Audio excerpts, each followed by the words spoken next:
26 जून गुरुवार 2025 को वृंदावन हॉल में स्वर्गीय जलील रिजवी के अग्रगामी नाट्य समिति के संस्थापक, निर्देशक एवं रंगकर्मी की प्रथम पुण्यतिथि पर उनके रंगकर्म को याद करते हुए महाराष्ट्र मंडल रंगकर्मी के अनिल कालेले, साहित्यकार पत्रकार श्री गिरीश पंकज, निर्देशक नाट्यकार श्री राजकमल नायक, श्री शशि वरवंडकर और मिनहाज अशद एवं पत्रकार लेखक राजेश गनोदवाले आदि सभी ने रिजवी जी के 60 वर्षों की रंग साधना पर विस्तार पूर्वक अपने विचार व्यक्त किए। साथ ही उनके साथ नाट्य प्रस्तुति में साथ निभाने वाले श्रीमती अनुराधा दुबे और शौकत आजमी ने भी अपने अनुभव साझा किए। श्रीमती नूतन रिजवी ने नाटक कोमल गंधार की समाज से अतरांजलि दी। कार्यक्रम का संचालन महाराष्ट्र मंडल के नाट्य निर्देशक रंजन मोडक ने किया। कार्यक्रम के अंत में अग्रगामी नाटक समिति के अध्यक्ष श्री प्रेमचंद लूनावत ने धन्यवाद ज्ञापन किया और उपस्थित सभी श्रोता दर्शकों को जलील रिजवी की याद में एक एक पौधा वितरित किया गया। वीडियो थोड़ा लंबा है मगर मुझे उम्मीद है कि आप अंत तक इस वीडियो को देखेंगे और सभी के अनुभव को साझा करेंगे। सबसे पहले निवेदन करूंगा आदरणीय समीर रिजवी भाई से। वे हमारे बीच में हमारे वरिष्ठ आदरणीय प्राध्यापक अनिल कालेले सर हैं। उनका मैं से निवेदन करूंगा कि वे सादर मंच पर आएं और आदरणीय राजकमल नायक जी का स्वागत करें।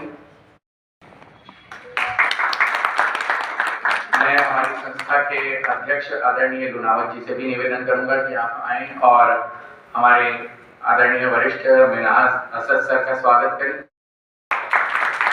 मैं हमारे प्रिय छोटे भाई रोहित भूषण वरिष्ठ आदरणीय शशि वरवंडकर जी का स्वागत करें।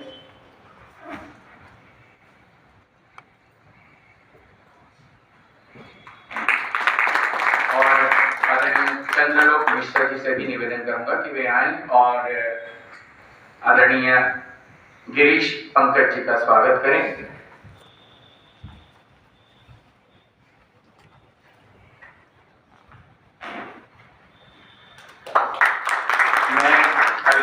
दुबे से निवेदन करूंगा कि वे आएं और हमारे आज के इस परिचर्चा सत्र के संचालक आदरणीय राजेश गनोदवाले जी का स्वागत करें।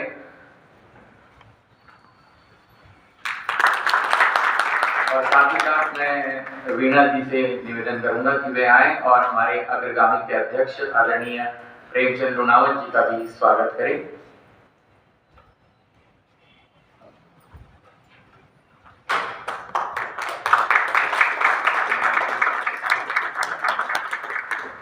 और मैं मंच आगे के कार्यक्रम के संचालन हेतु आदरणीय राजेश गनोदवाले जी को सौंपता हूँ। नमस्कार। ऐसा कहा जाता है कि रंगकर्मियों का बस भी समय के साथ आमतौर पर उतना नहीं होता जितना होना चाहिए।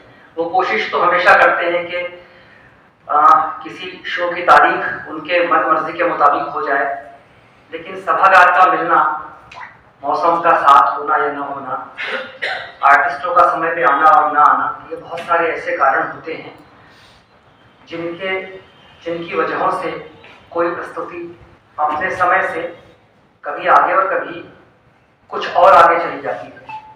खैर, आज हम आदरणीय जलील रिजवी सर का स्मरण कर रहे हैं, उनको याद कर रहे हैं। और जो उनसे जुड़े हैं वो जानते हैं कि आज उनकी तिथि है। कहने को तो ये एक तिथि है और एक औपचारिकता होती है कि हम किसी व्यक्ति को उनके किसी खास दिन पर उनका स्मरण करते हैं, लेकिन होता ऐसा नहीं है। कोई न कोई व्यक्ति हर दिन अपने कामों से, अपनी परिस्थितियों से और अपनी रचनात्मक ऊर्जा से हमारे साथ होता है। हम किसी को याद करें या ना करें, लेकिन कहीं ना कहीं कोई हम सब के दिलों में अपनी तरह से होता है। आज हमने पहले ये विचार किया कि ये हम किस विषय पर बात करें, तो हमारे सामने बहुत सारी चीजें थी। तो मोटे तौर पर ये लगा कि हम एक व्यक्ति अगर थिएटर करता है एक व्यक्ति अपने जीवन के 60 साल एक संस्था को तैयार करने में, एक संस्था को गढ़ने में और उसको साबित करने में लगाता है, तो जाहिर तौर पर हमको उनके काम का स्मरण करना चाहिए। और इसलिए ये विषय है कि जलील रिजवी और उनका रंग कर्म। अब ये जो उनका रंग कर्म है, आप गौर करिए कि क्या ये सिर्फ उनका रंग कर्म है या हम संकेत में कोई और बात कहने जा रहे हैं। हम कहने के लिए तो अक्सर ये कहते हैं कि उनका काम, उनके लिए, उनके द्वारा। दरअसल होता यह है कि उनके माध्यम से एक पूरा परिवेश हमारे साथ होता है। हम एक पूरे परिवेश के साथ बात करते हैं और एक पूरे परिवेश को देखते हैं। एक डायरेक्टर के रूप में श्री रिजवी क्या अकेले थे? एक आर्टिस्ट के रूप में क्या वो अकेले थे? इसका जवाब आपके पास है। मैं कोई नई बात आपसे कहने नहीं जा रहा हूं। जैसा कि मैंने कहा, एक परिवेश उनके पास था। उस परिवेश में श्रीमती नूतन रिजवी रही हैं, समीर रिजवी उनके साथ हैं, सौम्या रिजवी हैं, सौरभ रिजवी है और उसके अलावा वो सारे लोग जो एक गैलेक्सी यहां मंच पर है, इन सभी ने उनको बनते देखा है, उनके बनने में अपना हाथ आगे बढ़ाया है। तो एक व्यक्ति बहुत सारे कारणों से बनता है और मुझे लगता है कि जब हम किसी व्यक्ति को याद करते हैं तो हमको उन सारे कारणों को भी याद करना चाहिए, उस परिवेश को याद करना चाहिए।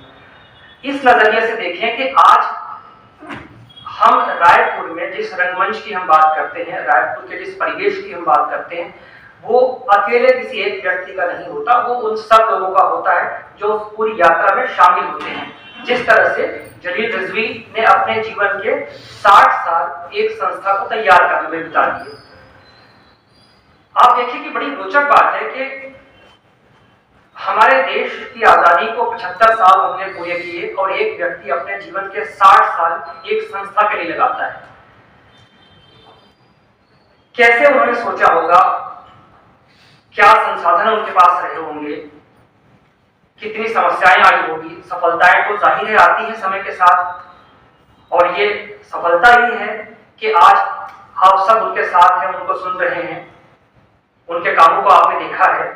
और ये जो मंच पे सारे दिग्गज बैठे हुए हैं, ये हर एक व्यक्ति वो है जिन्होंने उनको देखा और रिजवी साहब ने इनके काम को देखा और सराहा। इसलिए ये जो यात्रा है, ये बहुत आंतरिक यात्रा है, ये आवाजाही की यात्रा है। ये सारे लोग वो हैं जो आज अगर उनके बारे में कह रहे हैं तो उनके काम को प्रतिष्ठा दे रहे हैं। और रिजवी साहब अगर इन लोगों को जानते थे तो वो इनके काम से, इनके नाम से, इनके हुनर से पहचानते थे। तो आज हम इस बातचीत को कोशिश ये करें कि हम उन पर तो एकाग्र हैं ही, उसके अलावा भी अगर हम इस पूरे परिवेश पर बात कर सकें, क्योंकि जैसा मैंने कहा कि हम किसी व्यक्ति को उनके कद से आगे नहीं दिखाना चाहते और हम किसी व्यक्ति को उनके कद से नीचे रखते हुए भी देखना नहीं चाहते। हम चाहते हैं कि एक व्यक्ति का सच्चा आकलन हो। एक व्यक्ति अपने जीवन पे अगर काम कर रहा था तो उसका काम क्या था, उसका काम कैसा था और अपने समय में अपने लोगों को लेकर के, नई पीढ़ी को लेकर के, पुरानी पीढ़ियों को लेकर के वो क्या करता था। तो मैं आज की जो हमारी, इसको मैं परिचर्चा नहीं करूंगा, ये हमारी आपसी बातचीत जैसा है। और कुल मिलाकर के आप देखें कि ये सारे जो दिग्गज हैं, ये 3 पीढ़ियों के यहाँ पर सबके अनुभव के सामने बहुत छोटा हूँ, लेकिन मुझे खुशी इस बात की हो रही है कि मैं इन सब के साथ बैठकर अपने आप को भी तरोताजा करने की कोशिश कर रहा हूँ और कुछ समझने की और कुछ सीखने की भी। तो मैं कोशिश करता हूँ कि आज हमारी इस बातचीत की शुरुआत, देखिए थिएटर में राइटिंग एक चीज होती है, एक स्क्रिप्ट का जो मामला होता है आप जानते हैं, वो एक बुनियादी चीज होती है। अब ये अलग बात है कि आप कहें कि तो डायरेक्टर पीछे है क्या, सवाल ये नहीं है। एक अगर कथ्य है तो कथ्य के साथ फिर डायरेक्टर तो होता है, फिर बाकी चीजें होती है। तो अगर कथ्य होगा तो हम काम शुरू करते हैं। हमारे बीच एक बहुत महत्वपूर्ण राइटर के रूप में श्री गिरीश पंकज बैठे हुए हैं, जिनको देश पूरा जानता है और रिजवी साहब से वो बहुत करीबी उनका नाता रहा है। मैं गिरीश पंकज जी आपसे ये जानने की कोशिश करूंगा कि आपने तो उनको देखा, आपकी राइटिंग को भी उन्होंने देखा, जिस तरह से वो काम करते थे, मतलब उनके नाटकों के अगर चयन की हम बात कर दें, कोई अनुभव आपके पास किस तरह का है या आपसे वो मुलाकात होती थी? और मुझे ये भी याद है कि आपके व्यंग को लेकर भी कई बार वो कहते थे कि कुछ एक कोलाज की शक्ल में आपके व्यंग को लेकर मैं चाहता हूँ कि मंच पे एक हास्य का एक ऐसा गुलदस्ता हो जो लोगों को एक नयापन दे। तो मैं चाहूंगा कि कुछ अनुभव आपके पास उनके उस तरह से अगर हो तो उस पर आप थोड़ी सी बात करें। बहुत बहुत धन्यवाद राजेश। हम सब फिर एकत्र होकर रिजवी जी को याद कर रहे हैं, उनके रंग कर्म जो विषय रखा है, उनका रिजवी जी और उनका रंग कर्म।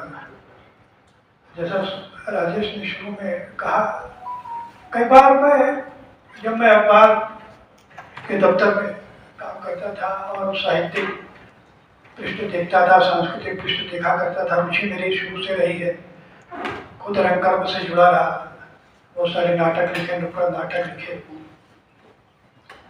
और उनके नाटकों को बहुत चाव से मैं देखा करता था, चाहे एक और द्रोणाचार्य हो, ताम्रपत्र हो या और भी दूसरे हो। तो जो ओवरऑल जो उनका निचोड़ रंगकर्म के रूप में आता था, वो मुझे अभिभूत करता था। हम रायपुर को हबीब तनवीर के नाम से जानते रहे, हमारे बीच राजकमल बैठे हैं, मिनहाज वगैरह हैं, अनिल काले जी हैं, शशि जी हैं, ये सारे लोग अपने अपने स्तर पे रंग कर्म को समृद्ध करते रहे हैं। लेकिन जहाँ तक रिजवी जी की बात है, उनको मैंने हमेशा एक रंग साधक के रूप में देखा है। वो जब भी मैंने उनको देखा, उनमें जो युवा उनके तेवर, हम सब के बीच में 81 साल के बाद वो गए, लेकिन जब भी मैंने देखा उनके हृदय में एक युवापन मैंने हमेशा पाया है। वो हर समय मुझे फिट दिखाई दिए और रंग कर्म को लेकर के कई बार रहता है विचारधारा का संकट आ जाता है कि ये उस खास विचारधारा का आदमी है और उस विचारधारा के तहत रंग कर्म कर रहा है। लेकिन मैंने देखा रिजवी जी के साथ ये कोई ऐसा बंधन नहीं था। वो ये देखते थे कि जो नाटक मैं चयनित कर रहा हूँ, चाहे शंकर शेष का नाटक हो, बादल सरकार का हो, या कोई भी नाटक है, उसमें विचारधारा से महत्वपूर्ण बात ये देखते थे कि लोक मंगल या लोक कल्याण की बातें कितनी है, मैसेज क्या जा रहा है उसका। तो उनके नाटकों का प्रधान लक्ष्य होता था कि हम जो नाटक करेंगे उसका मैसेज समाज में कैसा जाएगा, रचनात्मक जाएगा या अलगाववादी जाएगा। कई बार ऐसे थिएटर भी हम देखते हैं राष्ट्रीय स्तर पर, जिसको देख करके आपको लगता है कि अगर थिएटर ना हो तो बेहतर है। ये नाटक के नाम पर मंच पर किस तरह की चीजें हो रही हैं, पूर्णता का पर्याय भी रंगकर्म बनता जा रहा है। ऐसे समय में रिजवी जी एक नैतिक रंगकर्म को लेकर के उपस्थित होते रहे और जो भी नाटक वो उठाते थे उस पर पूरी गहराई के साथ जुड़ जाते थे। व्यंग्य तो उसकी अंतर्धारा में होता था। चूंकि मैं व्यंग्य का विद्यार्थी हूँ और मैंने बहुत सारे नाटक लिखे हैं जिसमें व्यंग्य भी मुख्य रूप से आता है, लेकिन चाहे वो एक और द्रोणाचार्य हो, ताम्रपत्र हो, उसकी अंतर्धारा व्यंग्य की रहती है। व्यंग्य एक ऐसी चीज है जिसके माध्यम से नाटक की प्रभावशीलता, नाटक का प्रभाव बहुत गहरा पड़ता है, नाटक सशक्त हो जाता है। इनके जितने भी नाटक मैंने देखे, यहाँ पर भी अग्रगामी के पोस्टर लगे हुए हैं, ज्यादातर नाटक की तंत्रधारा व्यंग्य ही रही है। अगर कोमल गांधार को भी हम देखते हैं तो उसकी अंतर वस्तु को अगर पकड़ने की कोशिश करें तो उसमें भी व्यंग्य हमें दिखाई देता है। एक स्त्री का संघर्ष और सत्ता का संघर्ष, वो सारी चीजें शंकर शेष ने बड़ी बारीक बनावट उसकी की है। तो रिजवी जी उसी तरह के नाटकों को उठाते थे और मुझे कहने में कोई संकोच नहीं है। मैंने हबीब तनवीर का शायद शुरू में नाम लिया। हबीब तनवीर और मोनिका तनवीर की जोड़ी रंगकर्म को समर्पित थी। उसी तरह से जब भी मैं रायपुर में रिजवी जी को देखता था और नूतन रिजवी को देखता था, तो मुझे लगता था कि हमारे क्षेत्र के हबीब तनवीर वाली परंपरा को आगे बढ़ा रहे हैं। और ये दोनों की ऐसी अच्छी जोड़ी, रंग कर्म को समर्पित जोड़ी दुर्लभ है मित्रों। हमारे बहुत सारे मित्र यहाँ रंगकर्मी बैठे हुए हैं। रेयर ऐसा उदाहरण दिखता है कि पति के साथ पत्नी कंधे से कंधा मिला करके चल रही है और रंग कर्म कर रही है। और सबसे बड़ी बात जो आज मैं रेखांकित यहाँ करना चाहता हूँ कि उनके जाने के बाद भी उनकी आत्मा की शांति के लिए नूतन रिजवी ने अपने जीवन को अग्रगामी को आगे बढ़ाने के लिए होम कर दिया। आज भी वो रंग कर्म कर रही है, शारीरिक दृष्टि दूसरा से भले सक्षम न हो, लेकिन हृदय उनका इतना मजबूत है। आत्मा में रंग कर्म रिजवी जी के कारण ऐसा बैठा हुआ है कि आज भी वो कोमल गांधार में गांधारी का रोल करती हैं। अभी मुझे पता चला, शुक्ला ने बताया लेखन ने कि एक और द्रोणाचार्य की भी तैयारी हो रही है। इसका मतलब यह है कि जो स्वप्न जलील रिजवी जी देखते रहे हैं और जिस स्वप्न को देखते हुए वे चले गए, राजेश ने बताया, हम सब जानते हैं 60 साल की उम्र कम नहीं होती रंग कर्म की। 60 साल में तो व्यक्ति बूढ़ा होकर के बहुत सारे लोग ऊपर चले जाते हैं, लेकिन उनकी जिजीविषा देखिए कि 60 साल तक वो लगातार करते रहे। और आज अगर हमारे बीच रहते तो कोई न कोई नया नाटक उठा करके करते रहते। उनकी योजना भी थी, कई बार हम लोग काफी हाउस में बैठते थे, बातें होती थी। अगर बीच में अंतराल में आया है, कोई नाट्य प्रस्तुति उनकी नहीं है, तो भी कहीं बैठते थे तो लगातार रंग कर्म की बात होती थी, नाटक की बात होती थी। मैं पूरे परिवार को जब देखता हूँ, नाम लिया बच्चों का, सौम्या का, समीर का, सौरभ का, उनमें जो संस्कार दिखाई देते हैं वो अनायास नहीं आ रहे, वो रंग कर्म के संस्कार है जो रिजवी के माध्यम से उनमें स्थानांतरित हुए।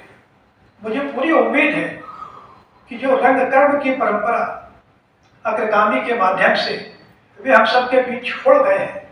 मुझे लगता है, पहले मुझे थोड़ा सा डर लग रहा था कि पिछले साल में सोच रहा था पता नहीं अग्रगामी का क्या होगा, ये संस्था आगे सर्वाइव कर पाएगी कि नहीं। लेकिन जिस तरह से पूरा परिवार एकजुट होकर के अपनी पिता की स्मृति को कायजयी बनाने में लगा हुआ है, मुझे लगता है आने वाले समय में इस अग्रगामी के माध्यम से और अच्छे नाटक आएंगे। और मेरी पिछले साल भी शायद मैंने एक बात कही थी कि उनके हम इतिहास में कई बार पुनर्पाठ करते हैं, इतिहास को मुड़ मुड़ करके देखते हैं, तो उनके सारे अवदान को एक बार फिर रिवाइव करने की जरूरत है। उनके नाटक को फिर हमें फिर से पुनर्जीवित करना है और नई तकनीक के साथ। और अब इस बार हम सारा नाटक, उनके जितने भी नाटक हों, उसकी वीडियोग्राफी होनी चाहिए। एकदम ऐसा लगना चाहिए कि हम कोई फिल्म शूट कर रहे हैं, ताकि आने वाले समय में हम और रिजवी जी को और बेहतर बड़े कैनवास में देख सकें। अभी हमारे और भी वक्ता हैं, वो सब कहेंगे। फिलहाल मैं उनको भावभीनी श्रद्धांजलि देता हूँ। और उनके रंग कर्म के बारे में जैसा मैंने शुरू में कहा कि वो विचारधाराओं से परे होकर के रंग कर्म के नाटक के कंटेंट को देख करके उसको चूज करते थे। और इसी कारण जैसे राजेश ने कहा, तो मुझे बैठे बैठे याद आया कि उनकी अंतरधारा में व्यंग रहता था। और मेरा अपना मानना है कि चाहे हबीब तनवीर हो, राजकुमार या कोई भी है, उनके नाटक का केंद्र तत्व व्यंग रहता है। और व्यंग हमेशा शुरू से लेकर आज तक नाटक की प्रभावशाली विधा रही है। धन्यवाद।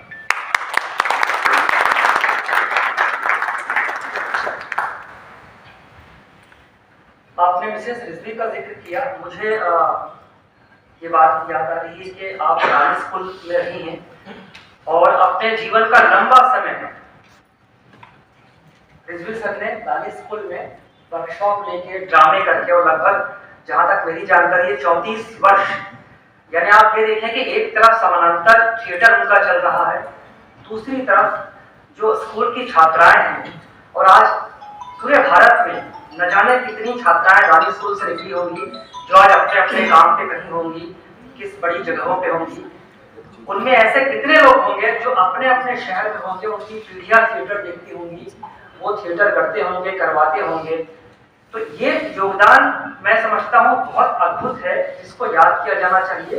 और कभी किसी तरह के कोई डॉक्यूमेंटेशन की बात हो, हालांकि डॉक्यूमेंटेशन वाला जो मसला है वो अपने शहर में पता नहीं क्यों बहुत धीमा है। श्री अशोक तिवारी जी हैं जो इस मामले को बहुत बेहतर ढंग से समझते हैं। हालांकि एक छोटा सा प्रयास हुआ, डॉक्टर कुंज बिहारी शर्मा ने उस बात को किया भी कि रायपुर रंगमंच का इतिहास देखा जाए, और उन्होंने बहुत सारे डायरेक्टर्स से बात की और वो एक किताब आई, अपनी तरह की किताब है जो ये बताती है कि इस शहर में लगभग 1 शताब्दी से काम चल रहा था। शशि वर्मनकर जी हमारे साथ यहाँ पे हैं इस पैनल पे, और हिंदी और मराठी के थिएटर से बहुत गहरा उनका नाता है, और मंच पे जैसे कुछ किरदारों को देखना हमको बहुत अच्छा लगता है। उसमें से एक आप हैं कि जब आप किसी किरदार में शामिल होते हैं तो उस किरदार की खूबसूरती तो बढ़ती ही है, उस पूरे नाटक को भी एक नए ढंग की आभा मिलती है। शशि भैया, मैं आपसे ये अनुरोध करूंगा कि आप को उनका बहुत साथ मिला, हर तरह से मिला, पारिवारिक भी, और आप उनके नाटकों के प्रशंसक भी रहे, देखा भी, और आपके काम को भी उन्होंने देखा। एक लंबा अंतराल आपने उनके साथ गुजारा है। मैं चाहूंगा आज आपकी स्मृति में वो किस तरह से याद आ रहे हैं, कुछ आपके अनुभव, कुछ बातें, और जो आप इस प्रसंग पे आज की हमारी इस बातचीत को आगे बढ़ाना चाहते हैं। स्वागत है आपका।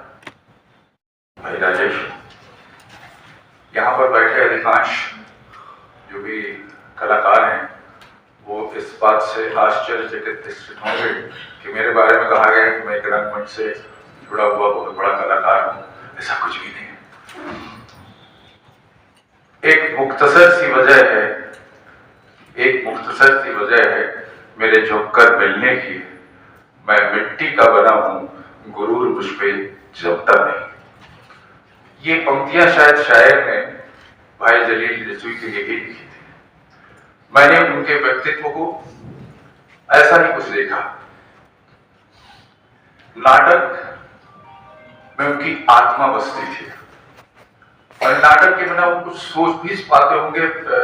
नूतन भाभी शायद इस बात से इत्तेफाक रखती होंगी कि उसके परे शायद ही कुछ सोचते होंगे। वो नाटक ने मुझे गुंडा बना दिया। नूतन भाभी भी इससे इत्तेफाक रखेंगे। तो आप पूछेंगे ये समय नहीं है इस तरह की बातें करने का। ताम्रपत्र में मैं गुंडे का रोल कर रहा था, उनके साथ में काम करने का अवसर मिला। मैंने देखा कि अमूमन जो एक निर्देशक होते हैं उनका व्यवहार और भाई जलील रिजवी का व्यवहार बड़ा अलग किस्म का था। वो मित्रवत ही व्यवहार करते थे, और उनके साथ में काम करना एक सुखद अनुभव रहा।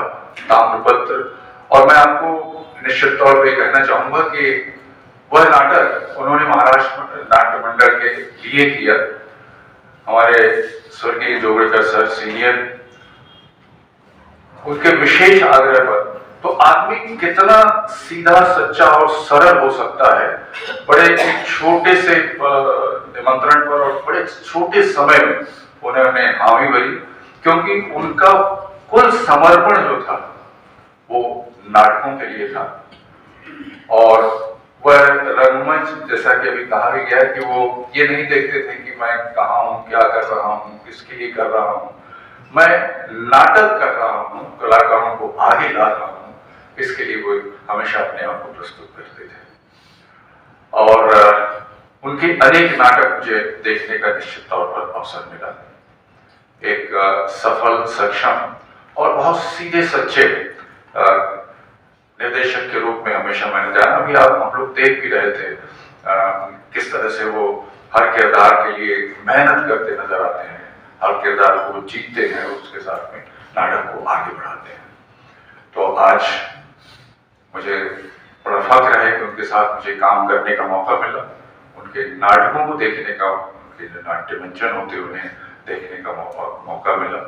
और जिस तरह से इनका परिवार समर्पित है, यह एक मिसाल है हम सब के लिए कि किस तरह से एक परिवार एक संस्था को आगे बढ़ाता है, नाटकों के प्रति अपने समर्पण का भाव समाज में दिखाता है। मैं शुभकामनाएं देता हूँ अग्रगामी को और विनम्र श्रद्धांजलि अर्पित करता हूँ भाई जलील रिजवी को। धन्यवाद।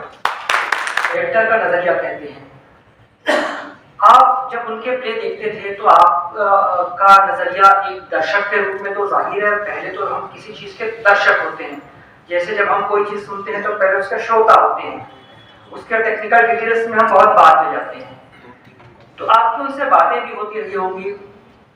मैं ये जानने की कोशिश दरअसल आपसे करना चाहता हूँ कि एक डायरेक्टर का नजरिया उनका क्या था और वो किस तरह से अपने समय के साथ थे। साथियों, जलील भाई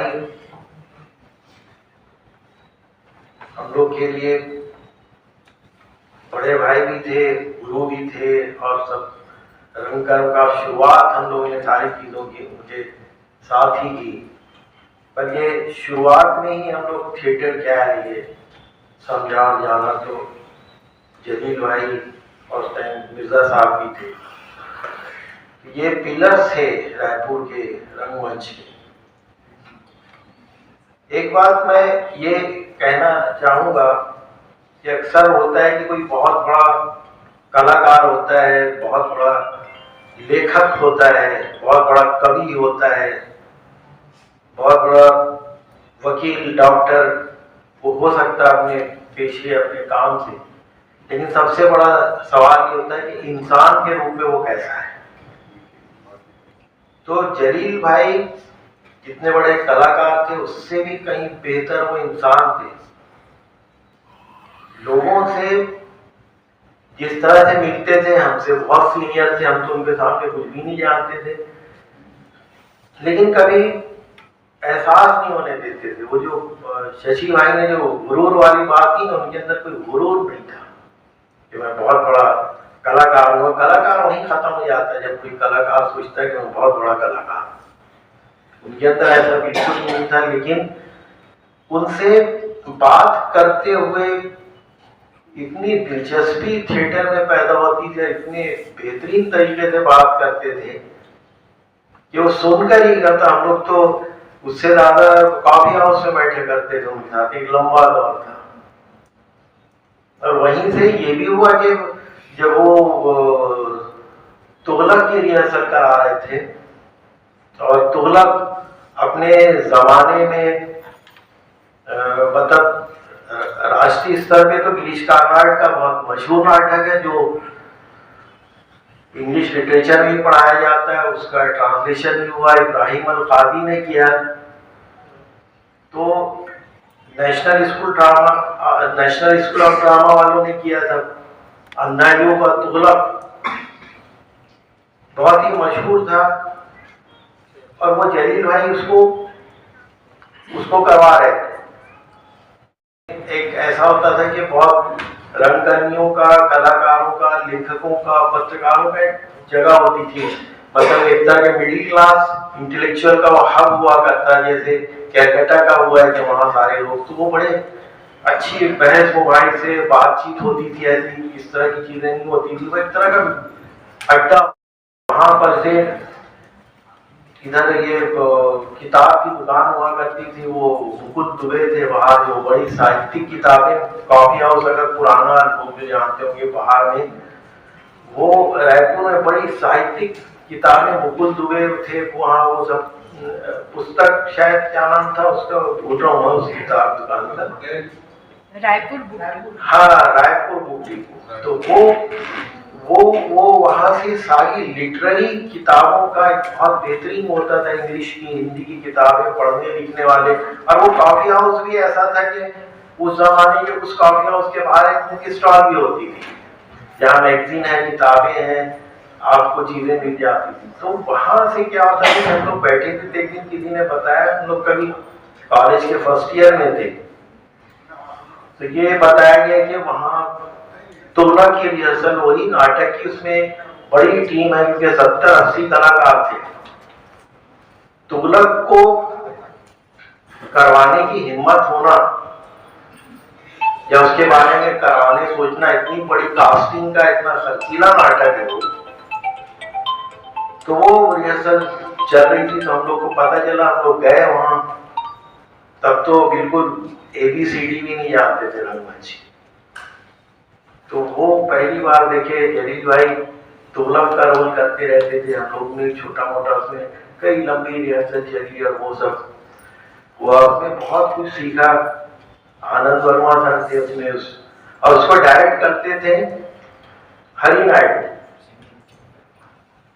अब तो शायद नई पीढ़ी नायडू साहब का नाम नहीं जानेगी, वो भी बड़े मोहब्बत से प्यार से समझा कि हम लोग नए लोगों को ना आता नहीं था तो अरे बाबा ऐसा कर ले, इतने प्यार से समझाते थे वो कि वो आप रिहर्सल करने का एक अलग ही अंदाज था। और पुराना जो जलील भाई के साथ सबसे बड़ी इन लोगों के साथ जो अच्छी चीज थी, एक एक्टिंग की जो टेक्निक होती है ये पुराने लोगों के पास थी। हम लोग नए लोगों के पास जो एक्टिंग का जो हुनर है वो कैसी, वो नेचुरल वो समझते थे कैसे एक्टिंग करना है, वो अपने आप में एक स्कूल होते थे। तो बहरहाल वो जब रिहर्सल चल रही थी तो हरि नायडू कराते थे और वहां पर एक खेर साहब थे जो ब्लू स्पॉट, पहले ब्लू स्पॉट भी होता था वहां पर, तो मतलब वो चमनलाल खेर साहब, वो भी बड़े रंगकर्मियों की मददगार होते थे। उनके टेरेस पे रिहर्सल होती थी तो वो बहुत अच्छी मतलब बेहतरीन चाय पिलाते थे हम लोग को, उस चाय का मजा आज भी याद है। तो मतलब उनकी वो पूरा रंगकर्मियों को दे देते थे रिहर्सल के, अभी तो हम लोग ढूंढते कहाँ रिहर्सल, और वो बेचारे बैठे रहते थे सब। तो बहरहाल वो बहुत लंबी रिहर्सल चली और उसका नायडू साहब को एक आदत है तुगलक का मंचन सुभाष स्टेडियम में करेंगे ऐसा बोलते थे, पूरे हाथी घोड़ों के साथ में ओपन में पूरा किया जाएगा। फिर एक उसी वक्त एक मिन्हाज आर्किटेक्ट थे, मतलब मैं तो मिन्हाज लिखता हूँ, मिन्हाज से, तो वो उन्होंने उस आर्किटेक्ट से पूरा उसका सेट डिजाइन करवाया था, जलील भाई ने इन्होंने बनवाया था कि कैसा बनेगा, काफी बड़ा वो था। तो बहरहाल वो जिस वजह से भी हुआ वो आगे उसका मंचन नहीं हुआ, लेकिन वो मैं समझता हूँ जलील भाई की एक वो सही ये भी हो सकता है कि उनको एक सही श्रद्धांजलि ये भी होगी कि कोई थिएटर ग्रुप उस नाटक को करे। हालांकि काफी मुश्किल और वो हर तरह से एक्टिंग के लेवल से लेके बहुत चैलेंजिंग है, क्योंकि उस कैरेक्टर को समझना और वैसा करना दोनों चीजें हैं। तो वो सब चीजें थी। फिर एक गिरीश भाई ने भी एक बात उठाई, रंगमंच की विचारधारा वाली बात, कि वो किसी विचारधारा वाले रंगमंच से नहीं जुड़े थे। तो मैं समझता हूं रंगमंच की अपनी एक विचारधारा, उस वक्त जितने भी नाटक जो लिखे गए, ऐसा नहीं है कि तुगलक की कोई विचारधारा नहीं थी, या शंकर शेष जो नाटक लिखते थे उसमें कोई विचारधारा नहीं थी, ताम्रपत्र में कोई विचारधारा नहीं थी, या एक और द्रोणाचार्य में कोई विचारधारा नहीं थी, ऐसा नहीं। हमेशा से सदियों से कालिदास के समय से लेके आज तक आधे अधूरे अगर आप देखेंगे तो वो हर नाटक समाज की किसी बड़ी विडंबना पे लिखा गया है, और रंगकर्मी तो हमेशा एक विपक्ष की भूमिका में रहे हैं, हमेशा सत्ता के विरोध में ही रहे हैं रंगकर्मी। सत्ता का गुणगान करने का काम कभी रंगकर्मी ने नहीं किया। तो तुगलक भी अगर आप देखेंगे तो एक ऐसे सन की बादशाह की वो थी जो जिसकी सनक जो है वो सत्ता के गुरूर और अहंकार में क्या करता है आदमी, किस तरह का, वो चीज की कहानी थी। ताम्रपत्नी भी अपने आप में दूसरी तरह की चीज थी। अगर आप सारा देखें, फिर शंकर शेष के भी नाटक अगर बाढ़ देखें तो जातिवाद पे लिखा हुआ उससे बड़ा पावरफुल कास्टिज्म पे लिखा हुआ है, इशू बेस्ड नाटक थे वो। तो मुझे नहीं लगता कि कोई चीज, मानवीयता सबसे बड़ी विचारधारा होती है और वही बांधती है। रंग कर्म को लेके एक बार बंसी कौल ने भी ये बात कही थी कि रंग कर्म, इनका जो रिश्ता होता है रंग कर्मियों का, वो सबसे बड़ा रिश्ता होता है। मतलब आपके भाई बहन दोस्त से ज्यादा रंग कर्मी जो जुड़े रहते हैं ना, उसकी अपनी एक मजबूत रिश्तेदारी होती है। तो ये अपनी एक, हम लोग क्या रहता है, कई तरह की सोच अलग होती है, लेकिन हम रंगकर्मी एक साथ भिड़ के, एक साथ जुड़ के लोगों के साथ वो काम करते हैं। तो जलील भाई बात में भी जितने करते रहे और आखिर तक जो उनसे हम लोग इंस्पायर होते थे, भाई थोड़ी देर मिले ना तो रंग कर्म नहीं भी कर रहे हैं तो पूछते थे क्या क्या चल रहा है, कैसा है। तो वो सारी चीजें थी। फिर वो जितने सहज रूप में करते थे वो भी चीजें बहुत देखने और सोचने लायक है।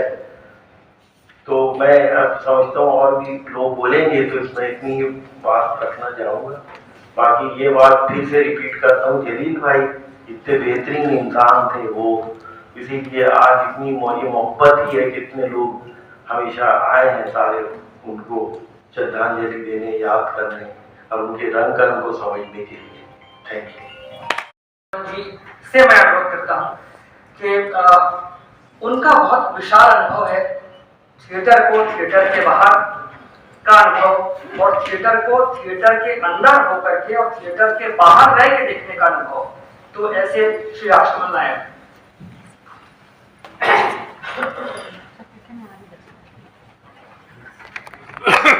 मैंने कुछ थोड़ा सा लिख भी लिया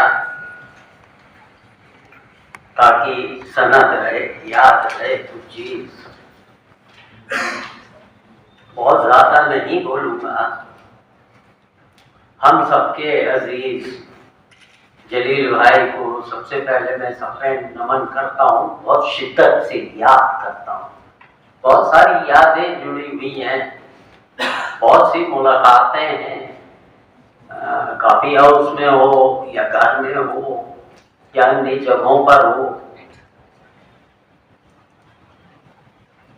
केदारनाथ से की एक छोटी सी कविता है, जाना। ये मैंने जब कविताएं की थी उस समय जलील भाई भी थे, नूतन जी भी थी। उसने कहा मैं जा रही हूं। मैंने कहा जाओ, यह जानते हुए भी कि जाना हिंदी की सबसे खौफनाक क्रिया है। हालांकि ये संदर्भ दूसरा है, फिर भी मुझे लगता है कि जाना तो सभी को है, सभी जाते हैं, लेकिन कुछ है जो वो छोड़ जाते हैं। हम दैहिक रूप से उपस्थित भले ही ना रहे, लेकिन वो काम का जादू सर जाके बोलते रहता है। जलील भाई ने 50 तरह के नाटक किए। बहुत लंबी एक युवा पीढ़ी को प्रशिक्षित किया, दीक्षित किया, संस्कार दिए। एक ऐसा अद्भुत आदमी, हम कहते हैं, जो मिनाज ने भी बात कही और पहले भी बात की हुई, ये जो अच्छापन है ना, ये कूट कूट के भरा हुआ था जलील भाई। यानी किस्सा वही, अद्भुत किस्सा वही। कितना खजाना है, कितना बड़ा पिटारा है उनके पास,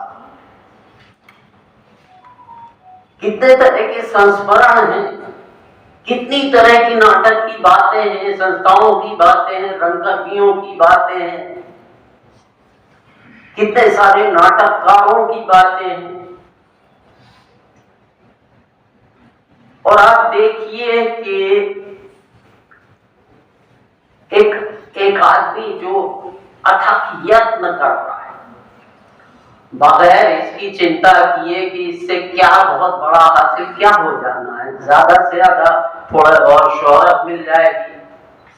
हिंदी रंगमंच में, हिंदी बेल्ट में वैसे भी पैसा नहीं है, मैं फ्रीलांसर रंगकर भी हूँ, मैं जानता हूँ कि आजीविका के लिए कितना यत्न करना होता है। हालांकि ये अच्छा है कि नूतन जी कुछ अर्जित करती रही और जलील भाई लगे रहे और शिद्दत से लगे रहे। तो ये हमारी यादों में घर कर गए हैं, बस गए हैं। उनकी रंग जिद, जुनून, उनका डिवोशन, निष्ठा, उनका लगाव, उनकी रंग ललक,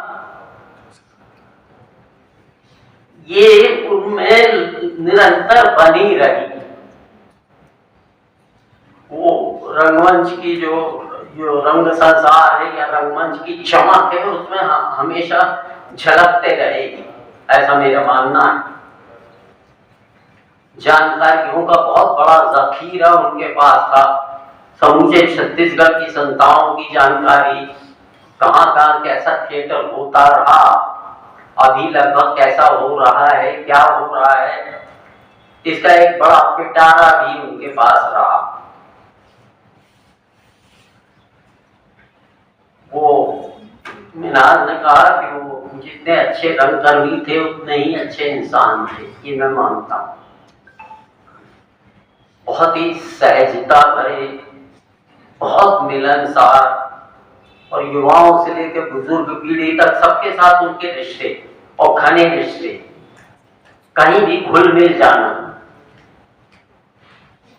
एक आदमी जिसको कहीं से कोई जो गुरूर की बात हुई, कोई अहंकार नहीं, काम करना है, ये काम करना ये महत्वपूर्ण है। ये हमारे अगर हमारे जहन में ये बात है कि मुझे काम करना है, मुझे उससे कुछ हासिल हो चाहे ना हो, लेकिन उसमें डूबे रहना, तो ये रंग में डूबे हुए व्यक्ति जलील भाई हमारे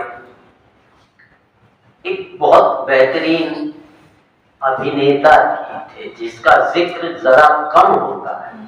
निर्देशक तो थे ही, हम तमाम नाटकों के नाम गिना सकते हैं, लेकिन बेहतरीन अभिनेता। और जब बीच में एक समय बहुत अंतराल हो गया था और कुछ कर नहीं रहे थे, ज्यादा पुरानी स्कूल में कुछ काम करते थे, और तब मेरी कभी बहुत सी मुलाकातें हुई, नूतन जी से भी हुई। तो मैंने कहा कि आप मेरे साथ नाटकों में काम करो, आप मेरे कविता मंचन में काम कीजिए। उनको बनाया और वो मान गए सहजता से, और उन्होंने मेरे साथ कविता के विषय, कविता के विषय तो बहुत तरह की बात में बहुत सी कविताओं में काम किया। मैंने पाब्लो नेरूदा, बेर्टोल्ट ब्रेस्ट की कविताओं में, मिरोस्लाव होलोव की कविता में, W.S. रेंड्रा की कविता में, फैज अहमद फैज, अकिए, शमशेर बहादुर से तमाम कवियों की कविताओं में उन्होंने काम किया। नूतन जी ने भी किया, अद्भुत काम किया। उनकी स्पीच की बात हम नहीं करते हैं, वो वाचिकता के धनी थे।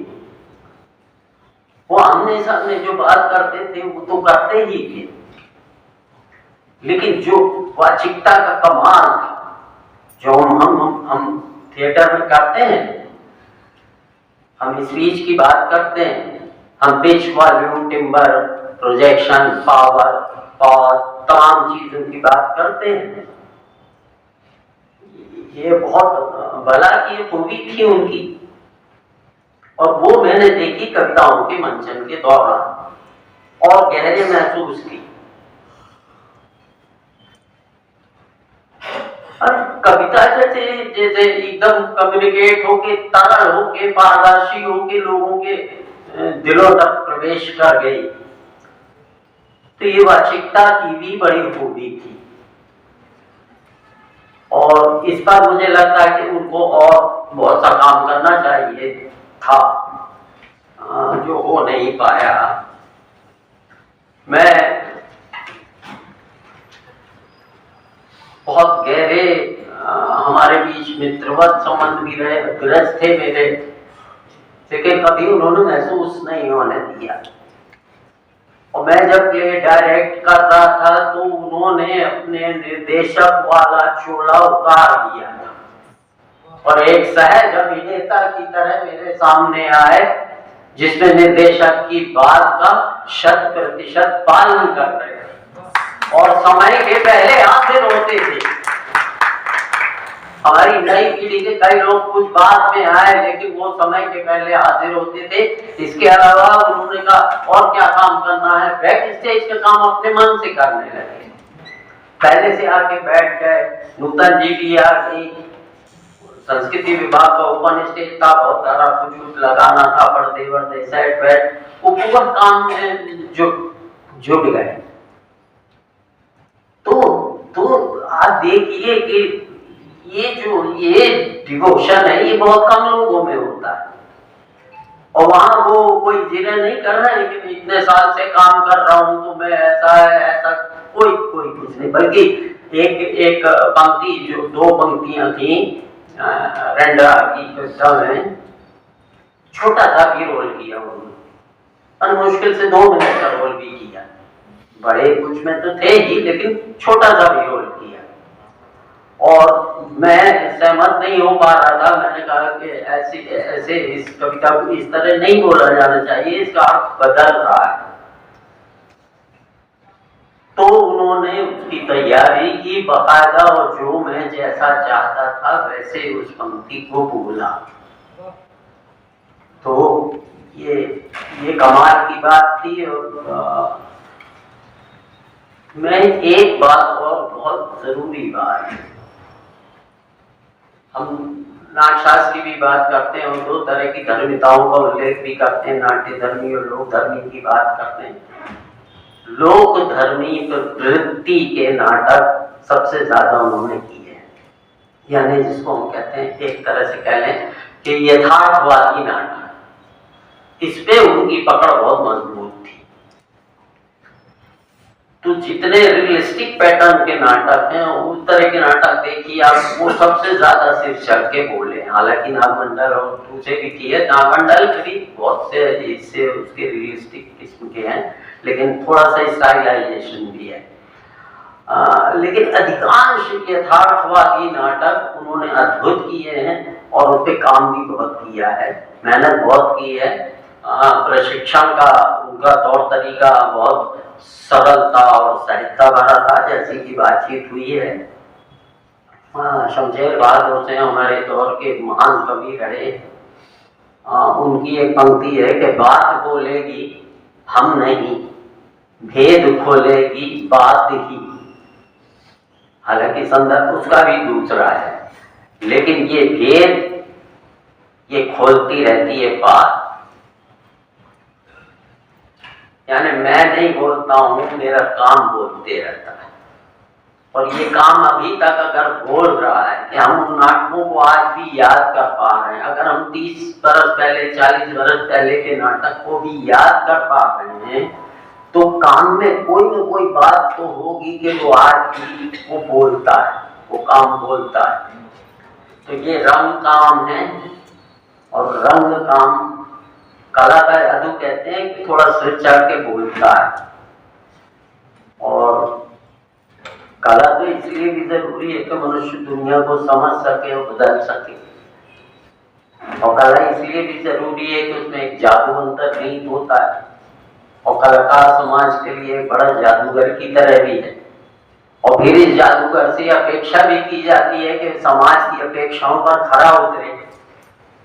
तो खरा उतरे हैं, बहुत खरे उतरे हैं। और चूंकि खरे व्यक्ति थे, इसलिए भी खरे उतरे हैं। मजरू सुल्तानपुरी के एक शेर से मैं बात खत्म करूंगा।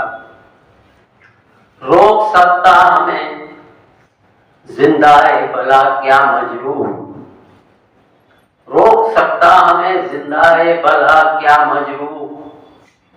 हम तो आवाज हैं, दीवारों से छन जाते हैं। तो ये जलील भाई हमारे साथ हैं रहेंगे हमेशा जैसे हीरा सदा के लिए, इस तरह। हमारी बातचीत अब अपने अंतिम दौर में है। हमारे बीच उनके एक हम उम्र, उनसे कुछ आगे उम्र में श्री अनिल कायड़े सर हमारे साथ हैं। इस पूरे छत्तीसगढ़ पे हिंदी और मराठी रंगकर्म के साथ बहुत गंभीरता से काम करने वालों में से उनका एक नाम है। उन्होंने उनको लगातार देखा है, उनके साथ संपर्क उनका रहा है और उनके काम के वो प्रशंसक भी रहे हैं और एक दोस्ताना आलोचक के रूप में भी वो उनसे बात किया करते थे। ऐसे में श्री अनिल कायड़े सर से अनुरोध करता हूँ कि इस पूरी हमारी ये जो परिचर्चा है जिस रूप में जा रही है उसमें उनकी अपनी जर्नी में वो किस तरह से शामिल हो रहे हैं।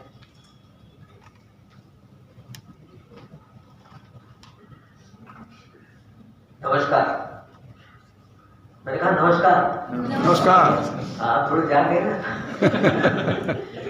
मंत्रमुग्ध होकर के सबकी बातें सुन रहे थे और मुझको बड़ी परेशानी हो रही थी कि मेरा मौका आया तो कुछ सुनेगा ही नहीं। तो मैंने कहा ये अच्छा है, सुनवा लेते हैं जबरदस्त। एनीवेज, जो कपाट जलील रिजवी एक मल्टी डायमेंशनल व्यक्तित्व, बहुआयामी व्यक्तित्व कह सकते हैं। मेरा दोस्त था इसलिए मैं उसको अरे साले इस भाषा में बात करता था, वो भी मेरे से ऐसी बात करता था। वो कोई मुझे आदरणीय श्रद्धेय वगैरह नहीं कहता था। तो नूतन जानती है। तो उस व्यक्ति के साथ अनेक अवसर रंगकर्म के संबंध में आते रहे। महाराष्ट्र मंडल से मैं जुड़ा रहा हूँ, इसलिए वहां पर भी जलील का आना, मेरे प्लेस में शिरकत करना, सलाह मशवरा करना, ये होता रहा है। मूल रूप में जब कभी चर्चा होती थी तो आहार निद्रा भय मैथुनस्य, ये 4 क्रियाएं चौपाया करता है। आई विल रिपीट, आहार निद्रा भय मैथुनस्य, ये 4 क्रियाएं चौपाया करता है। तो चौपाया में दोपाया में अंतर क्या है? सारी वो क्रियाएं दोपाया भी करता है नहीं, लेकिन बुद्धि का अंतर है। और बुद्धि का अंतर जो है वो उसको हंसने या रोने पर विवश कर देता है। तो हंसने और रोने की क्षमता दोपाया में आ गई जो चौपाया में नहीं थी। और इसका भरपूर प्रयोग और उसका उपयोग रंगकर्मी करते रहे। रंगकर्मी, सॉरी मुझे क्षमा करना, रंगकर्मी शब्द मुझे बिल्कुल पसंद नहीं। रंग साधक, रंगकर्मी मतलब कोई कुकर्मी टाइप का लगता है। कला, ये कला है ना, अगर नाटक एक कला है तो इस कला की साधना ही हो सकती है। ताउम्र निकल जाएंगे लेकिन आप केवल साधना ही करते रहेंगे, इसलिए आप साधक हैं। चाहे वो नृत्य कला हो, चाहे गायन कला हो, चाहे नाट्य कला, कला है वहां साधना है। और साधना है मतलब साधक है आप, अंतिम क्षण कभी नहीं है इसमें। तो इस रेफरेंस पर बात करें तो जलील रिजवी एक बहुत बड़ा रंग साधक था, लेकिन रंग साधक के साथ साथ वो सीधा सच्चा इंसान था, डाउन टू अर्थ कहते हैं जिसको, उस टाइप का वो व्यक्ति था। और कहानियां गढ़ना, सुनना सुनाना उसके बाएं हाथ का खेल था। नाटकों पर चर्चा आराम से हो जाती थी। शंकर शेष का विशेष भक्त था। शंकर शेष हमारे मित्रों में से रहे। तो अभी 2 मिनट पहले चर्चा हुई थी विचारों को लेकर के लिखे गए नाटकों की। तो शंकर शेष के विचारों में भी विनाश, शंकर शेष के नाटकों में तुमने जो कहा, तो पोस्टर अगर याद कर लो तो पोस्टर एंटायरली डिफरेंट चीज थी। पोस्टर रायपुर में हिंदी में पोस्टर कर नहीं पाए, लेकिन उसका रंजन दारवेकर नागपुर में उसने मराठी में अनुवाद किया था अस्मिता। उसका डायरेक्शन करने का मुझे सौभाग्य मिला था, नागपुर जाकर किया था और वो महाराष्ट्र राज्य नाट्य स्पर्धा में प्रथम आया था। लेकिन वो भी काम करने के पहले यहाँ पर जलील से चर्चा हो चुकी थी मेरी। यहाँ पर चर्चा होती रहती थी कि इसको किस प्रकार से प्रोड्यूस किया जाए, ये प्रसंगों को कैसे काम में लाया जाए, मार्मिक बनाया जाए। एक और द्रोणाचार्य जलील का खास एकदम खास चाहने वाला नाटक, बहुत बेहद पसंद था उसको। और जब भी देखो एक और द्रोणाचार्य की चर्चा होती रहती है। और खासियत है वो 2 लेवल में चलने वाला नाटक होने के कारण वर्तमान और प्राचीन इस टाइप की जो उसमें भाव भंगिमाएं थी उनका उपयोग कैसे किया जाए और कैसे वो रोचक बनाया जाए, लोगों को रोचक लगे। नाटक करते क्यों है? 2-2 3-3 महीने की रिहर्सल कर रहे हैं, मेहनत कर रहे हैं, काहे के लिए कर रहे हैं? स्वार्थक सुखाया कर रहे हो तो अपने कमरे में बैठ के जोर जोर से पढ़ दो नाटक। नाटक कर रहे हैं हम सबके लिए, अच्छा सबके लिए तो सबका उसमें सहभागी होना, मेंटली एंड फिजिकली सहभागी होना नितांत आवश्यक है। और सहभागी होने के लिए उन तक के मेरी कृति पहुंचनी चाहिए, तब वो सहभाग उत्पन्न हो पाएगा। और जलील इसमें महाभारत करता एकदम, जलील के हाथ में बिल्कुल महारथी था वो। छोटे छोटे प्रसंगों को, छोटे छोटे सीन को दर्शकों तक कैसे पहुंचाया जाए ये अच्छी तरह जानता। एक नाटक अभिराम भड़कमकर नाम के लेखक है महाराष्ट्र के, उन्होंने लिखा था जैसा तैसा प्रश्न, उसको मैंने हिंदी में अनुवाद किया।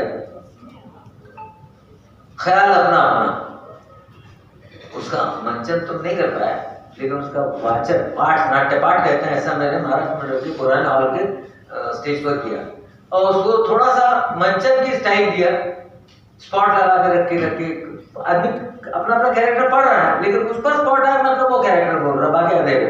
इस प्रकार से क्या था जो लेकर जी ने उसको नाटक का वाचन मंचन ऐसा शब्द कहा था। उसको देखने के लिए आई फील कि अभी भी नूतन याद कर रहे थे उस नाटक को। दोनों बैठे थे, नाटक पूरा पठन हो गया, वाचन हो गया। उसके बाद में जलील ने एक ही वाक्य कहा, यार क्या गजब की कंसेप्ट लेकर के नाटक लिखा गया है, ऐसे विचार और ऐसे कंसेप्ट केवल मराठी नाटकों में पाई जा सकती है। This was the impression he carried. तो ये मेरे कहने का मतलब है वो एकदम किसी भी नाटक। आदरणीय मंच और सामने हमारे बैठी हुई नूतन भाभी और समस्त रंग साधक मित्रों, मैं अपना परिचय जो आज आपको दूंगा, शायद बहुत लोग मुझे जानते भी होंगे। जलील रिजवी साहब के साथ में मैं 1984 से जुड़ा था और 1988 तक के हमने उनके साथ में 4 नाटक किए थे। जो सबसे प्रसिद्ध नाटक हुआ था एक और द्रोणाचार्य, उसमें मैं अश्वत्थामा का रोल किया था और उसका डायलॉग आज भी याद है कि अब क्या चीखूं मामा, जब चीखना था तब तो चुप रहा कायरों की तरह। ये ड्रामा लेके रिजवी साहब के साथ हम लोग बरेली गए थे यूपी, वहाँ पे इसका शो किए थे। मैं कहता हूँ 85-86 की बात होगी है। मैं आपको फ्लैश बैक में ले जा रहा हूँ, जैसे पिक्चर में ले जाते हैं ना 20 साल पहले की बात है, 25 साल पहले की बात है। मेरी बात जो 35-40 साल पहले की बात है। वहां पे बहुत अच्छा हमने जो प्रदर्शन किया एक और द्रोणाचार्य का, बहुत वाहवाही मिली, ठंड का दिन था और इतने अच्छे रिजवी साहब के नाटक के बाद में जब बात चलती थी दर्शक के बाद में क्या करना है तो बोले चलो नैनीताल घूम के आ जाए। बताइए, तो नैनीताल तक के हम लोग 3 या 2 ट्रेन चेंज करके और 2 बस चेंज करके हमको नैनीताल घुमा के लाते थे साहब। उस टाइम में पहली बार जो है कोई पर्वतारोहण का कार्यक्रम या पर्वत को हमने देखा था नजदीक से नैनीताल। एक और होना चाहिए। तो उसके बाद में एवं इंद्रजीत, उसमें भी मैं उनके साथ रहा और ज्यादातर हम लोग जो रिहर्सल करते थे वो बताता हूँ मैं आपको। जब ये टिकरा 12 में इनका जो घर है 1 BHK वाला, वहां पे हम लोग रिहर्सल करते थे रात के 9 बजे के बाद। और रिहर्सल में हमको बड़े बड़े गुणी लोगों का सानिध्य मिलता था, जिसमें घनश्याम चंद्रे जी, दीपक तिवारी, स्वर्गीय दीपक तिवारी और सुब्रत बोस जो अभी अनुराग बसु है उनके पिताजी, वो भी भिलाई से आते थे और हम लोग बैठ के जो है स्टडी करते थे। तीसरा जो नाटक मैंने उनके साथ में किया था, सूर्य की अंतिम किरण से लेके सूर्य की पहली किरण तक, इसका भी मंचन हमने रंग मंदिर में किया था। और गजानन माधव मुक्ति बोध जो प्रतियोगिता होती थी हॉस्पिटल में, उसमें भी हमने साथ दिया था साथ में। और मेरे उस समय को जो साथी है सरातो जी जा रहे हैं जो चश्मा पहने, ये एकमात्र गवाह है 35-40 साल पुराने, और भाभी जी बैठे हुए सामने। ये दो व्यक्ति को मैं अच्छी तरह से जान रहा हूँ जो मेरे साथ में थे उस समय। चौथा हमने नाटक किया था एक प्रबोध रोहण है, वो भी बहुत अच्छा, उसमें विविधता आई थी। शिवजी साहब ने गायन और मंचन के साथ में उसका मंचन किया गया था। गाने वाले अलग थे और प्ले करने वाले अलग थे। ये जो काल था साथियों 84 से लेके 85 तक के, ये नाटक साधकों के लिए स्वर्णिम काल था। मैं उसके बाद में 88 में मेरा डेवलपमेंट ऑफिसर के रूप में चयन हो गया LIC में, तो मैं कोरबा चला गया और लास्ट ईयर में लौटा हूँ सीनियर मैनेजर रिटायर्ड। इस बीच में जब मैं देखता था नाटकों के बारे में, तो वही एक और द्रोणाचार्य, वही एवं विद्वजीत और वही स्वर्ण की पहली किरण से लेकर अंतिम किरण तक के, तो मुझे ये समझ में नहीं आता था कि हम ऐसा काम कैसे कर लिए। इतना बड़ा काम कर लिया हमको और पता भी नहीं चला कि इतने बड़े बड़े नाटक किया हमने, जो आज भी लोग कर रहे हैं 35 साल 40 साल के बाद में। चाहे यूपी में देखिए, चाहे कहीं भी देखिए, हर जगह इन्हीं 4-5 नाटकों के रूप में प्रस्तुति होती है और जो बहुत सफल होती है। तो मैं बहुत बहुत शुक्रिया अदा करना चाहता हूँ हमारे भाई देवजी साहब का, और हमारे बीच में नहीं रहे। मैं बीच में बहुत कोशिश किया था उनसे मिलने के लिए, और मुलाकात हो नहीं पाती थी। मेरे साथ है तरुण ठाकुर भी साथ में, मेरे साथ में हम लोग साथ में काम करते थे, स्वर्गीय दीपक तिवारी, घनश्याम सेंद्रे जी। तो हम लोग का साथियों उस टाइम हम लोग जो है 3 शिफ्ट में काम करते थे। 8 से 10 तक के नीलू बैंक जी क्या शंकर नगर में मिस आलू आर्य का हम लोग जो है रिहर्सल करते थे। उसके बाद में शाम के 5 बजे से लेकर 7 बजे तक के शंकर चक्रवर्ती जी के साथ में कारतगरी के रूप में हम लोग रिहर्सल करते थे। फिर रात में जो है 9 बजे से लेकर 11-12 तक के हम लोग रिव्यू साथ में टिकरा पारा में रिहर्सल करते थे। और सबसे बड़ी बात यह थी कि हम लोग को खाना वहीं मिलता था,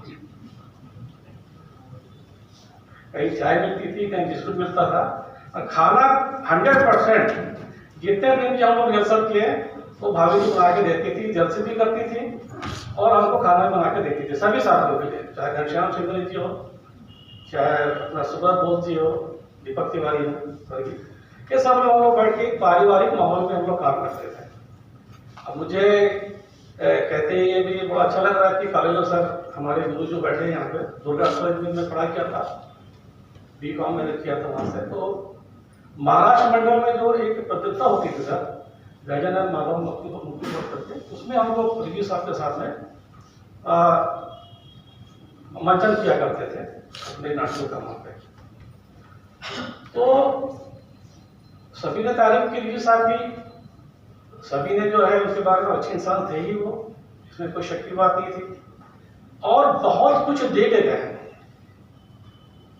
हमारे जो बीच में आज जो नाटक जिंदा है, या जो साधक जिंदा है, या जो लोग करने के लिए उतवाले हैं, जैसे मैं आज 60 साल का, हमारे मुझे बातों को आजादी मंच के द्वारा भी सभी ने सही कहा, बहुत अच्छे इंसान थे वो, और बहुत अच्छे रंग साधक थे। जैसे कालेलो सर ने कहा उनको रंग कर्मी कहा के साधक कहना चाहिए, मेरे हिसाब से बहुत अच्छे साधक थे। और उनकी स्मृतियाँ जो है हम लोग के बीच में अभी भी है। जैसे मैं बताया 35-40 साल पहले की बात अभी भी नहीं भूला हूँ मैं, कि हम नैनीताल गए थे और टांगे में लखनऊ में घूमे थे। तो ये सब चीज़ें जो है इसको हमको सजो के लेना चाहिए। ये सब स्मृतियाँ हैं जो हमारे ईश्वर पटल में आते हैं। मैं अपने तन मन धन से और जो भी मुझे रिव्यू साहब ने सिखाया है उसके लिए उनको मैं बहुत बहुत शुक्रिया कहता हूँ। और यही कहूँगा उनके बारे में कि खुशबू हूँ मैं, फूल नहीं हूँ जो मुरझाऊंगा, जब तक मौसम लहराएगा मैं आ जाऊंगा। आदरणीय मंच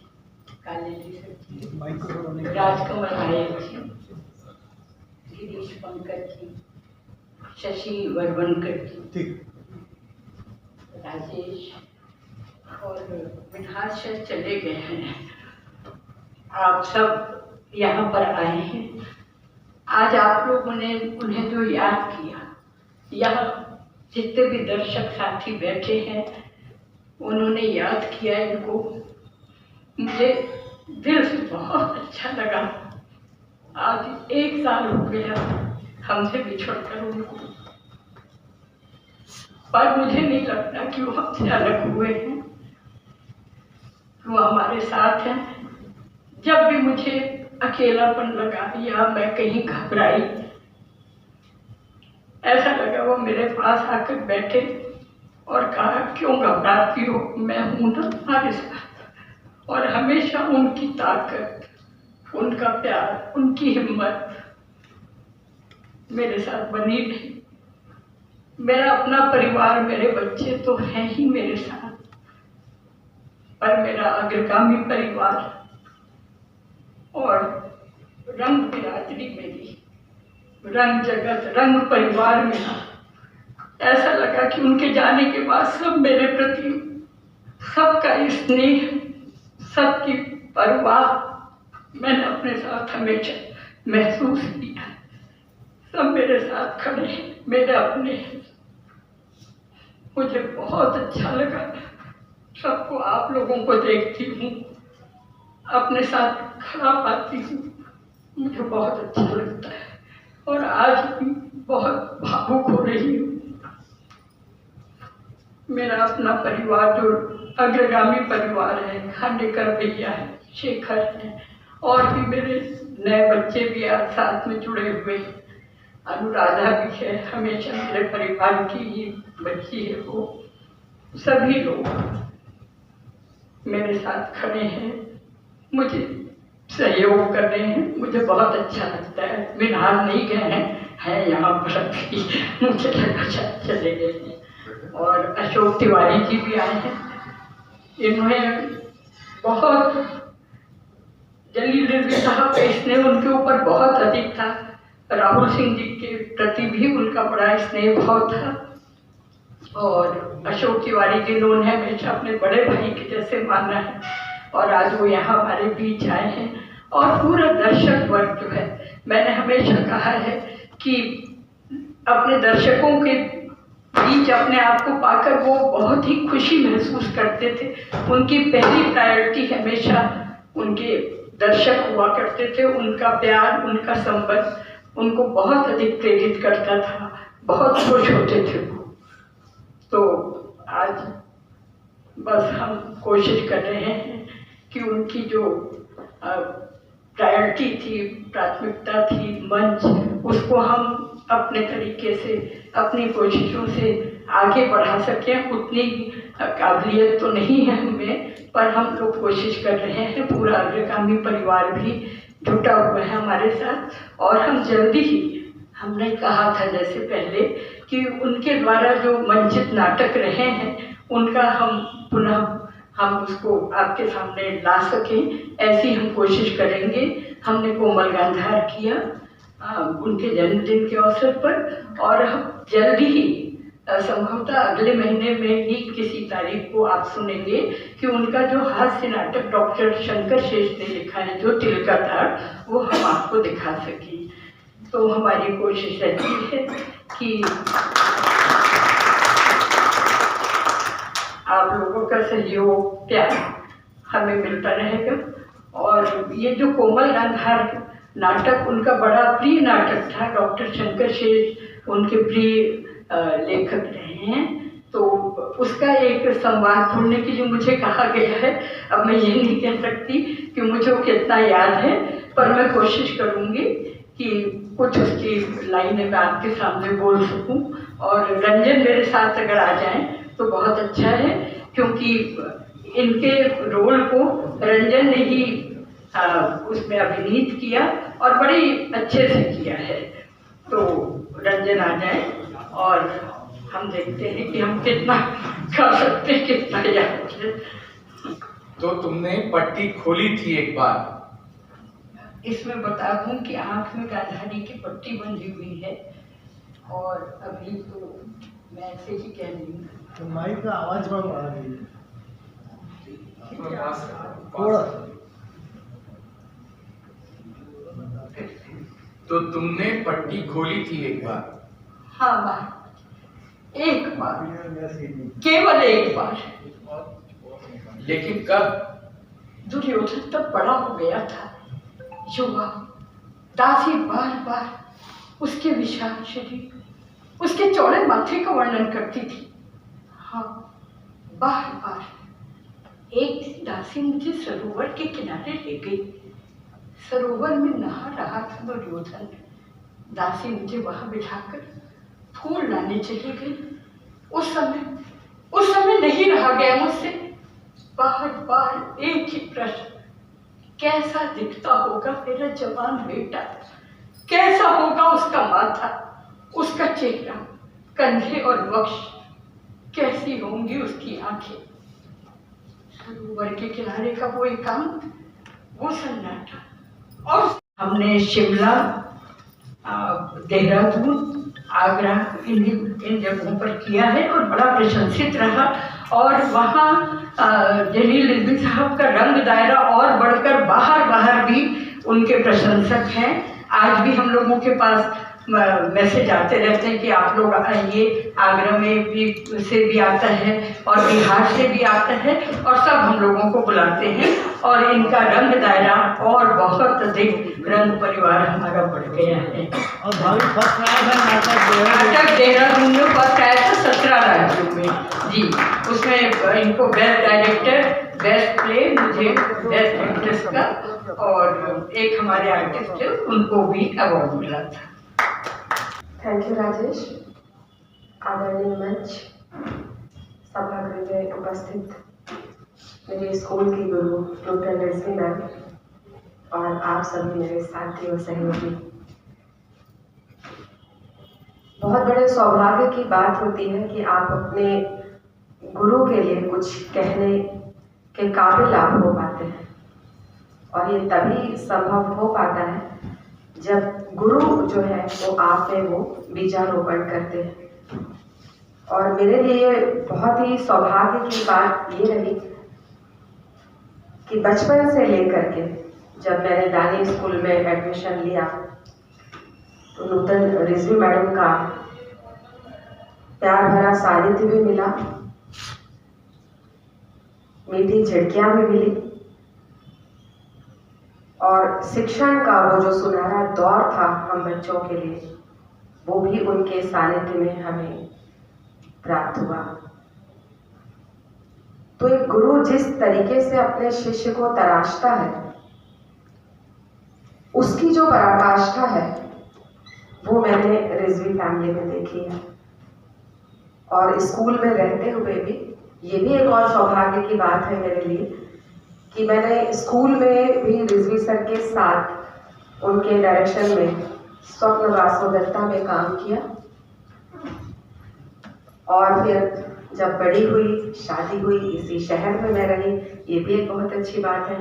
किसी भी लड़की के लिए बड़े सौभाग्य की बात होती है, उसका जन्म जहाँ हो, जहाँ पे वो बड़ी हो, वहीं पे उसका विवाह भी हो और वहीं उसका कर्म क्षेत्र भी हो। तो ये सारी चीज़ें मिल करके मेरे लिए एक बहुत ही एक सकारात्मक एक माहौल जो बना। और सालों बाद जब शादी के बाद बच्चे जब हो गए और थोड़ा सा ऐसा लगा कि अब मैं फ्री हूँ और मैं कुछ कर सकती हूँ नृत्य के अलावा। नृत्य की बात जब चल रही है तो मैं रिजवी मैडम के बारे में भी बताना चाहूँगी कि जब हम स्कूल में थे तो बाल मेले का उत्सव हुआ करता था और उसमें जो नृत्य कंपटीशन की जो तैयारियां होती थी वो मैडम के मार्गदर्शन में हम किया करते थे। और उसी दौरान फिर प्ले भी हुआ करता था, नाटक, नृत्य, गायन, हर चीज़ का कंपटीशन। और मैम जो है वो नृत्य के लिए हमको तैयार करती थी और सर जो है वो नाटक के लिए हमको तैयार करते थे। और अभी मैं मैम से बात कर रही थी कि हम बहुत छोटे थे, लेकिन याद है कि उनके बहुत से नाटकों की बात हो रही है रिजवी सर की, उनके नाटकों के विचार की बात हो रही है, संस्कार की बात हो रही है। हम बच्चों के जहन में एक हमेशा के लिए एक याद एक हमारे हृदय में बस के रह गई है, जो उन्होंने साइंस प्ले किया था। और साइंस प्ले जो होता है एकदम अलग हटके होता है, और वो जो डायरेक्शन था और उस साइंस प्ले ने इतना ज़्यादा असर डाला कि वो फर्स्ट आया, और हर लेवल पे वो फर्स्ट आया, चाहे हम जिला स्तर की बात करें, चाहे हम राज्य स्तर संभाग स्तर की बात करें, और वो फर्स्ट आया। और इसी तरह से डांस में भी हम हमेशा, मैम जो भी हमें डांस सिखाया करती थी कंपटीशन पे, सब हमारे फर्स्ट आते थे। और हमारा कंपटीशन हुआ करता था गवर्नमेंट स्कूल से बहुत लड़ाइयाँ हुआ करती थी। बिलासपुर की एक घटना याद हो रही मैम, आपको भी शायद याद होगी कि जब कंपटीशन में हमें फर्स्ट अनाउंस किया गया और थोड़ी ही देर बाद सेकंड अनाउंसमेंट हुआ, तो बस फिर क्या था हंगामा, रिजवी सर भी उसमें कूद पड़े कि ऐसा नहीं हो सकता, जब अनाउंसमेंट हो गया तो उसके बाद अब सेकंड कैसे। और हम मानने को तैयार नहीं थे कि हम कभी सेकंड हो सकते हैं, क्योंकि हमारी छत्र छाया जो थी वो रिजवी सर और मैडम की थी, तो ऐसे में हम तो कमतर कुछ पाना ही नहीं चाहते थे। तो आज मैं जो कुछ भी हूँ, और एक जो नाटक मैंने कभी नहीं सोचा था कि मैं कभी करूँगी, एक स्कूल में जो किया वो एक ये था कि वार्षिक उत्सव हो रहा है और उसमें करना है। लेकिन जब सर ने मुझे बुलाया काफ़ी सालों बाद, तो मुझे लगा कि वो बचपन में जो बीजारोपण उन्होंने किया था, और ये जो अब है, जो संस्कार उन्होंने दिए थे, वो अब गुरु दक्षिणा देने का वक्त आ गया है। तो नाटक के क्षेत्र में मैंने फिर कदम रखा, और रिजवी सर के साथ ही मैंने मिर्जा सर के निर्देशन में भी काम किया, जयंत देशमुख दादा के निर्देशन में काम किया, शशि जी के निर्देशन में काम किया, और अभी फिर से शुरू किया हमने। कल ही हमारी एक स्क्रिप्ट पे बैठक हुई। तो इस तरीके से ये जो सिलसिला है ये चल पड़ा, और मैं बहुत फख्र के साथ कहती हूँ कि एक अभिनेत्री के तौर पे आज यदि मुझे जाना जा रहा है तो उसमें रिजवी सर का बहुत बड़ा योगदान है, और इसके लिए मैं ताज़िंदगी उनकी शुक्रगुजार रहूँगी, और आज अपनी बहुत ही विनम्र श्रद्धांजलि मैं उन्हें अर्पित करती हूँ। धन्यवाद।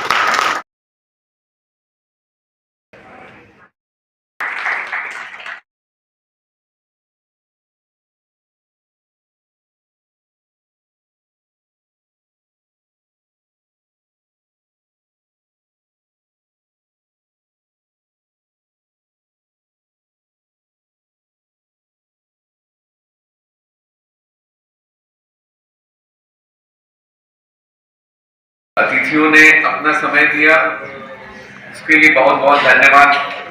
अनिल कालेले जी, गिरीश पंकज जी, राजकमल नायक जी, मिन्हाज हसन जी, शशि वंदरकर जी, राजेश गोलवाले जी, और वृंदावन हाल हमें देने के लिए श्री राजेश अग्रवाल जी का भी बहुत बहुत धन्यवाद, और मंच संचालन श्री रंजन मोडक के लिए भी बहुत बहुत धन्यवाद।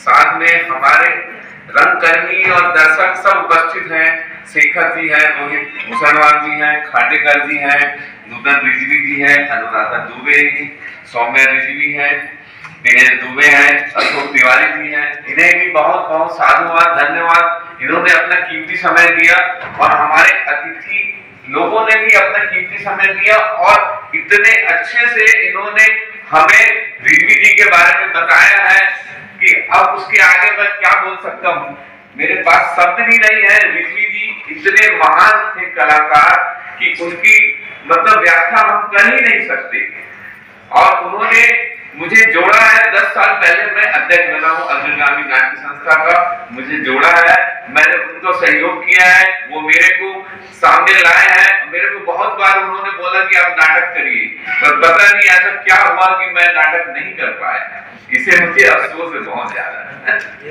आज वो हमारे बीच नहीं है।